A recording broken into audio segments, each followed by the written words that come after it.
Allez, on va faire une petite correction des exercices 2, 5 et 6 que je vous ai demandé de faire. Donc l'exercice 2, on l'a au-dessus et aussi à gauche.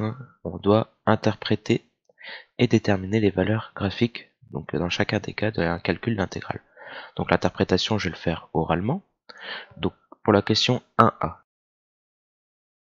qu'est-ce qu'on doit dire? C'est l'intégrale entre 1 et 3. Donc l'intégrale entre 1 et 3 d'une fonction continue positive, là c'est le cas. Ici on a bien une fonction continue positive, parce qu'elle est au-dessus de l'axe des abscisses et elle est continue, c'est donné dans l'énoncé.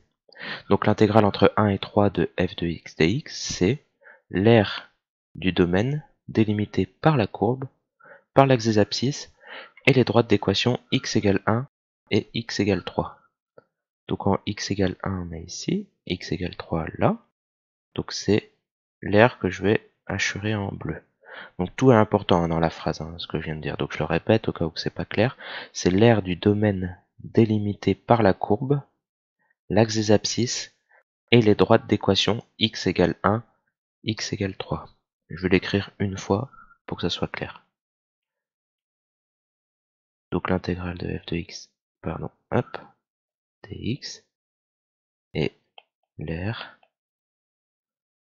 en unité d'aire du domaine délimité par C de f, qui est la courbe, l'axe des abscisses et les droites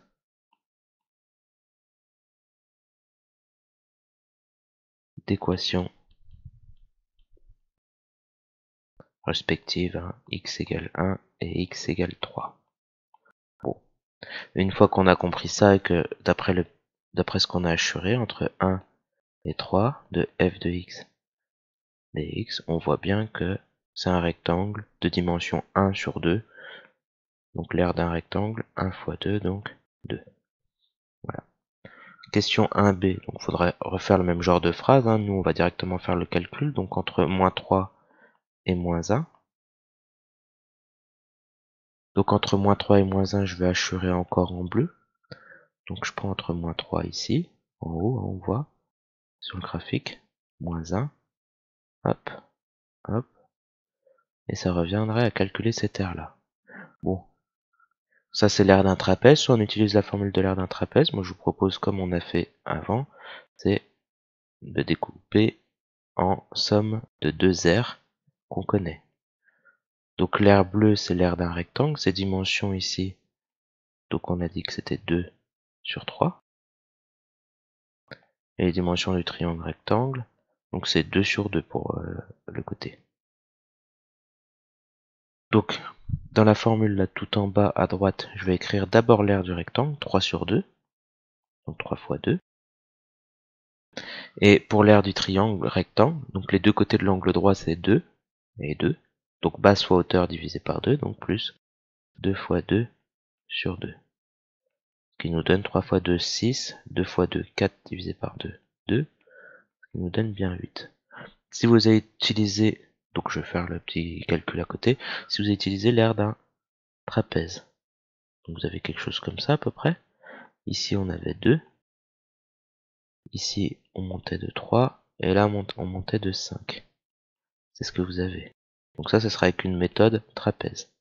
Donc l'aire qu'on calculerait, donc petite base 3 plus grande base, fois la hauteur, le tout divisé par 2. 3 et 5, 8, fois 2, 16, divisé par 2, 8. Voilà. Bon. Question C. Intégrale cette fois entre 3 et 5. Ok. Donc je reprends en haut sur le graphique entre 3 et 5. Je vais colorier en rouge l'aire. Donc le 3 est déjà noté. Le 5, je vais le faire ici. Et donc ça reviendrait à calculer toute cette aire-là. Donc on peut faire encore un trapèze. Ou alors rectangle. Donc je vais faire un rectangle rouge. C'est dimension 2 sur 1. Puis un triangle rectangle vert. Ici on est monté de 1, 2, 3, 4. Et ce côté-là, qui est en bas, c'est 2. Donc on peut calculer. On voit tout en bas, donc on a dit le rectangle rouge, c'est dimension 2 et 1, donc 2 fois 1. Et le triangle rectangle vert, qu'on voit tout en haut, donc les deux côtés de l'angle droit 4 et 2, donc base fois hauteur divisé par 2. 4 fois 2 sur 2. 2 fois 1, 2. 4 fois 2, 8 divisé par 2, 4. Donc on va trouver 6. Donc voilà, c'est tout ce qu'on a calculé pour le moment. Maintenant, question 2. On va lire correctement la question. Le repère est orthonormé, très bien. Ortho, donc il y a un angle droit. Normé, ça veut juste dire que les unités sur l'axe des abscisses et l'axe des ordonnées, c'est la même en gros. C'est l'idée. Donc l'unité du graphique, c'est que la longueur d'un carreau, c'est 0,8 cm. Nous, on veut calculer l'aire sous la courbe, toute l'aire. Donc là, on n'a pas tout calculé, il nous en manque une petite partie. Mais il faut convertir non pas en unité d'aire, mais en centimètres carrés. Donc il faut faire attention à ça. Nous, les calculs avec les intégrales, hein, on a fait tout ça en unités. Donc imaginez un petit carreau. Donc déjà, c'est le premier raisonnement. Un petit carreau ici, qui a dimension 1 sur 1, on a dit que c'était une unité d'aire. Sauf qu'ici, il faut convertir en centimètres carrés. Donc c'était comme si c'était 0,8 fois 0,8, c'est-à-dire 0,64 cm². Donc une unité d'air, faut convertir en centimètres carrés, c'est-à-dire 0,64. Une fois qu'on a compris ça, maintenant, on fait notre calcul d'intégrale. Nous, on veut calculer entre moins 3 et 5, ce qui reviendrait à prendre toute l'aire. Donc toute l'aire, c'est quoi? Donc de moins 3 à 5, on va décomposer avec ce qu'on a déjà calculé. Donc entre moins 3 et 1, on a calculé. Entre moins 3 et moins 1, pardon. Il nous manque la partie entre moins 1 et 1, qu'on n'a pas encore calculé. Donc ça, on n'a pas calculé. On a calculé entre 1 et 3, parfait. Et on a aussi calculé entre 3 et 5. Ok, bon, une fois qu'on a compris tout ce qu'il fallait faire, il nous manque le calcul entre moins 1 et 1, donc cette aire-là. Je vais le décomposer encore en deux, hein, je vais le faire tout en bas, je vais le décomposer, hop. Donc on l'a sur le schéma de gauche, hein, c'est pour ça que je laisse le schéma de gauche. Nous on veut entre moins 1 et 1. Donc si on fait bien le dessin à l'échelle, on obtient ceci. Donc ça c'est entre moins 1 et 1. On va décomposer en un petit rectangle. L'aire du petit rectangle, c'est dimension 1 fois 2. Et l'aire du triangle rectangle, les deux côtés de l'angle droit sont de mesure 2, donc base fois hauteur divisé par 2. Ça va nous donner l'aire entre moins 1 et 1. On calcule 2 plus 2, 4, tout simplement. Bon, ça c'était l'aire entre moins 1 et 1. Et donc entre moins 3 et 5, si on reprend le calcul. Donc là on regarde le schéma de gauche, hein, parce que je ne vais pas tout remonter. Donc entre moins 3 et moins 1 on l'a fait. Cette partie-là on l'a fait. Donc on va le noter. Entre moins 3 et moins 1. On vient de calculer entre moins 1 et 1. Ok. Entre 1 et 3 on l'a fait. C'est la question 1. A. Et la question 1C nous a donné la valeur entre 3 et 5. Bon, maintenant on remplace. Entre moins 3 et moins 1. Entre moins 3 et moins 1, c'est la B. La question B, donc on regarde à droite. En B, on avait trouvé 8. Ok. Entre moins 1 et 1, mais c'est juste au-dessus. Hein. C'est ce qu'on avait trouvé. Je le renote ici. On avait trouvé 4. Entre 1 et 3, c'est la question 1A. Donc on le voit en haut. Hein. Donc on avait trouvé 2. Prenez votre temps pour regarder. Je peux pas le montrer à la souris. Bon, je vais le souligner en rouge. Hop, c'est ici, en haut à droite. Très bien. Il nous manque entre... Là, on a fait entre 1 et 3. Il nous manque entre 3 et 5. Mais c'est la question, c'est... Je vais souligner en rouge, on avait trouvé 6. Donc on calcule tout ça, on va trouver 20. Et maintenant, alors hop, il me faut un peu plus de place. Pour avoir en centimètres carrés, je le fais ici, je peux pas allonger plus. Donc il faut multiplier, on sait que c'est 20 unités d'air, et une unité d'air c'est 0,64 cm². On fait le calcul, 0 fois 20 fois 0,64, alors j'avais pas prévu de faire le calcul, je prends rapidement une calculatrice. Hop. 20 fois 0,64, 12,8. Donc ça représente 12,8 cm². Donc voilà, j'espère que c'est compris pour cet exercice. On va corriger maintenant l'exercice 5. Hop, pardon. Voilà. Hop. Je vais redescendre tout en bas, ça c'est ce qu'on avait fait la dernière fois. Ok. Donc l'exercice 5 qu'on a sur notre gauche. Donc, exprimer f de t en fonction de la variable t. Je vous avais déjà expliqué comment il fallait faire, mais on va le refaire. Donc là, si on regarde, la fonction, c'est une fonction affine. Donc on pourrait se dire f de t, c'est at plus b. Bon, on peut même dire mieux qu'une fonction affine, c'est une fonction linéaire. Donc ça passe par l'origine, c'est-à-dire le coefficient, l'ordonnée à l'origine vaut 0. Autrement dit, b vaut 0. Bon, si vous n'arrivez plus à trouver cette valeur-là, vous regardez, f de 0 d'après le graphique c'est 0, et f de 0 en remplaçant dans cette formule-là, vous avez a fois 0, donc 0, plus b. Donc on a juste b. Donc on a automatiquement b égale 0. Bref, f de t c'est juste a fois t. Donc là j'ai pas rédigé, mais on pourrait directement dire ça, parce que f c'est une fonction linéaire. Maintenant il faut trouver le coefficient directeur. Pour connaître le coefficient directeur, vous devez appliquer la formule, par exemple yb moins ya sur xb moins xa. Donc vous prenez un point A, je sais pas, de coordonnées 0, 0, ici, un point B de coordonnées 10, 40, bon voilà, et puis vous calculez. Ou alors, vous dites, quand j'avance ici de 10, je monte de 40. Donc, vous avez votre fonction ici, quand vous avancez de 10, vous montez de 40. Ce qui veut dire que le coefficient directeur, c'est 40 sur 10, c'est-à-dire 4. Donc f de t égale 4 fois t. Sinon, vous faites la formule yb moins yk sur xb moins xa, vous allez retomber sur la même chose. Question B. Soit x un réel en s'appuyant sur le graphique. Calculer l'intégrale donc de 0 à x de f de t dt. Donc de 0 à x, l'intégrale donc de entre 0 et x de f de t dt. F c'est bien une fonction continue positive.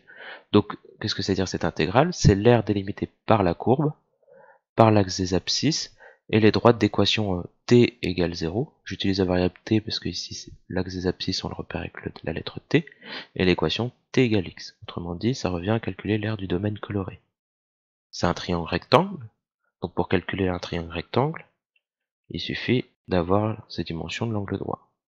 Donc là on va de 0 à x, par exemple pour la base, donc de 0 à x, la distance c'est x, fois la hauteur, on part de x et on monte jusqu'à une certaine valeur, mais il ne faut pas oublier qu'on est monté jusqu'à l'image de x. Parce que là on a atterri à la courbe. Donc je vais faire le petit dessin à droite. Donc ça c'est ce que vous voyez en seconde, même en troisième. Quand vous prenez x, ici vous avez f de x. Sauf que f de t c'est 4t. Donc f de x c'est 4x, tout simplement. Donc base fois hauteur, base fois hauteur divisé par 2, donc on avait dit que cette distance là c'était x, ça c'était 4x, et donc pour calculer l'aire, x fois 4x divisé par 2. Bon, le 4 qui se simplifie avec le 2, ce qui nous donnera juste 2, et x fois x, x carré. Donc grand f de x, c'est 2x carré. Voilà. Question C, justifier que g, la fonction ok, g de x c'est 2x carré plus 2, ça a la même dérivée que grand f. Au calcul, dérivée de grand f, Quand on a 2x carré, quand on dérive, on obtient donc 4x, 2 fois 2x, hein. Et g' de x, quand on dérive, 2 fois 2x, 4x, plus rien du tout, plus 0, donc juste 4x. Et donc là, on a terminé. Cette question, elle peut vous paraître un peu bébête, hein, parce que c'est pas très compliqué. C'est juste que vous avez remarqué quelque chose, c'est que quand on les dérive, on va retrouver la même fonction que petit f. Et ça, c'est pas anodin. Grand F, quand on l'a défini à partir de petit f. Et ce genre de choses, c'est ce qu'on va appeler plus tard une primitive. Donc en fait, grand F est une primitive de petit f. Ce qui veut dire que quand on dérive grand F, on retrouve petit f. C'est un peu l'opération inverse de la dérivée si on veut. Et on voit une chose apparaître, c'est que grand F et petit g, ce ne sont pas les mêmes fonctions, ici, donc je vais les encadrer en bleu. Ce ne sont pas les mêmes fonctions, cependant, lorsqu'on les dérive, on obtient la même chose. Donc, grand F et petit g sont des primitives de petit f, mais elles ne sont pas les mêmes. Quand vous chercherez plus tard des primitives, il en existera une infinité. Parce que dans petit g, hein, on a mis plus 2 à la fin, on peut mettre plus 3, plus 4, plus 5, ça n'aurait rien changé. Quand on dérive, on va retrouver petit f. On retrouvera 4x. Donc il y a une infinité de primitives pour une même fonction. Voilà. Alors, on refait maintenant on corrige l'exercice 6. Hop. Donc qui est à gauche. Ouais, on va le corriger en bleu, pourquoi pas. Alors on connaît pas mal de choses, hein. Continu positif, je vais pas le rappeler. C'est une fonction paire, périodique, de période 4, et intégrale de 0 à 2 de f de t dt égale 3. Donc ça, ce sont les hypothèses. On doit trouver entre moins 2 et 0 de f de t dt. Alors là, vous pouvez reprendre soit votre cours, soit réfléchir un petit peu sur pas mal de choses, hein, mais conservation par symétrie, ici on a vu que l'air bleu est égal à l'air violette. C'est un peu la même chose entre là ici. Du coup, l'intégrale entre 0 et 2, c'est pareil qu'entre moins 2 et 0, parce que la fonction est paire. Donc si vous regardez à droite, donc oui, je vais faire un petit schéma, hein, tout simplement. Hop, entre 0 et 2, ce sera la même chose qu'entre moins 2 et 0. Donc, ça c'est par parité.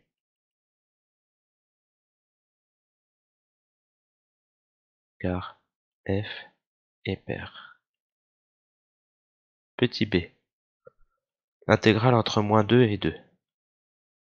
Alors soit vous utilisez encore une formule par parité, en disant, si on regarde sur le petit schéma en haut à droite, qu'entre moins 2 et 2, ça revient à prendre le double entre 0 et 2, c'est possible. On dit qu'on fait le double et puis c'est fini. Ou alors, je vais utiliser une autre formule, qui marche tout le temps, c'est de dire que c'est entre moins 2 et 0, on décompose l'air en deux. Entre moins 2 et 2, ça revient à regarder entre moins 2 et 0, et entre 0 et 2. On n'oublie pas le dt à la fin, hein, parce que je sais que certains vont mettre juste f de t et oublier le dt. Non, faut le mettre à chaque fois. Donc entre moins 2 et 0, on l'a calculé dans le A, c'était 3. Entre 0 et 2, c'était 3, on obtient 6. Et si vous avez juste mis que c'était le double, c'est bon, il n'y a pas de problème. Hein. Donc 2 fois 3, 6. Alors, petit c, on regarde entre 2 et 10. Et là, l'hypothèse importante qu'il va falloir utiliser, c'est celle qu'on n'a pas encore utilisée. C'est la période C4. Quand vous regardez, par exemple, bon, j'ai fait un accent rouge, pourquoi pas. Donc on a fait une courbe entre moins 2 et 2, on a bien fait quelque chose de pair. Et ça, si vous regardez bien, ça nous donne une période complète de 4. Autrement dit, le motif va se répéter. On sait que toute l'aire qui est ici, c'est ce qu'on vient de calculer, ça vaut 6. 2 et 4, donc si on refait une période de 4, ça va nous donner 6. Et là, ça va nous donner jusque 10, à peu près Vous imaginez le dessin. Donc, l'aire verte ici, bah, ça sera aussi 6, parce que c'est le même motif qu'on va répéter. Et l'aire jaune que je vais faire à la fin, alors je suis d'accord, c'est pas à l'échelle, mais il faut comprendre l'idée hein, que je fais ici, mais ça sera aussi 6. Donc, c'est ça qu'on va dire, que l'intégrale entre 2 et 10 de f de t dt, c'est l'intégrale entre 2 et 6, comme on a découpé ici, de f de t dt, plus l'intégrale entre 6 et 10 de f de t dt, et donc ça revient à regarder l'aire verte et l'aire jaune, et on est en train de dire que finalement l'aire verte et l'aire jaune c'est la même que l'aire bleue, parce que c'est le même motif qu'on a répété à chaque fois. Donc ça c'est pareil que l'aire bleue c'est entre moins 2 et 2, plus, bah encore l'aire bleue, entre moins 2 et 2 de f de t dt. On avait trouvé 6 dans le... On avait trouvé 6, donc 6 et 6, 12. Alors je suis d'accord, hein, c'est pas fait correctement le dessin, on pourrait avoir l'impression que l'aire jaune c'est la plus petite, mais imaginez, parce que j'avais plus de place sur la droite, hein, mais imaginez qu'on continue avec exactement la même chose. Voilà, bon j'espère que c'est compris, n'hésitez pas à me poser des questions s'il y a des problèmes.